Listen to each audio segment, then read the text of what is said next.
télémédecine, c'est un outil. C'est un outil, mais extrêmement précieux quand les distances s'allongent. C'est un vrai changement culturel pour les professionnels et pour les patients. Mais notre région est une région pionnière en télémédecine depuis de nombreuses années, bien avant que ça soit à la mode, notamment dans le domaine de la neurologie. Et le CHU de Dijon était pionnier dans le réseau de neurologie dans la région. Il y a maintenant un développement rapide. Plus de 1000 professionnels sont aujourd'hui connectés. On a 200 structures de santé, des professionnels isolés, des maisons de santé, des établissements, des EHPAD qui sont aujourd'hui sur les plateformes de télémédecine. Donc véritablement, on est en émergence. Parce que la relation de soins, elle reste bien une relation médiée par un professionnel de santé. Encore une fois, la télémédecine, c'est une possibilité formidable de mobiliser de la télexpertise, de mobiliser au loin un avis spécialisé en situation de soins. Ce n'est pas la façon de remplacer le professionnel de santé par de la technique. Et d'ailleurs, si on prend l'expérience patient, je crois beaucoup personnellement au service rendu.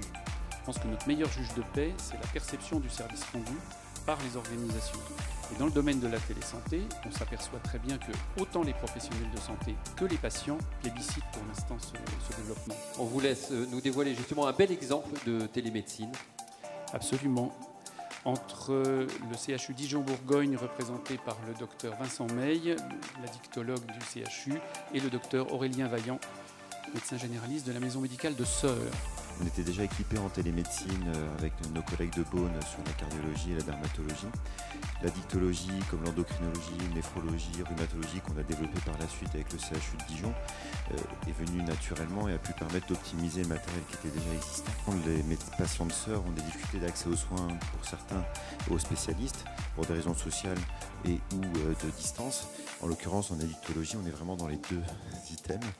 Et donc, comme le Dr May avait le même objectif que moi de rendre service aux patients et d'améliorer cet accès aux soins, notre rencontre a été rapide et productive. C'est un outil. C'est un outil qui n'avait jamais été utilisé en addictologie, donc c'est un projet pilote en France.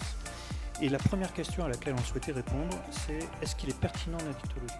C'est-à-dire, on a beaucoup parlé ce soir de relation médecin-patient. Est-ce que cette relation est altérée par l'outil? Est-ce que la consultation va quand même être pertinente? L'expérience qu'on a pu avoir ensemble, le retour des patients, le retour qu'on a bilatéral aussi entre nous, c'est que c'est profondément positif. Et finalement, on a validé cette première étape.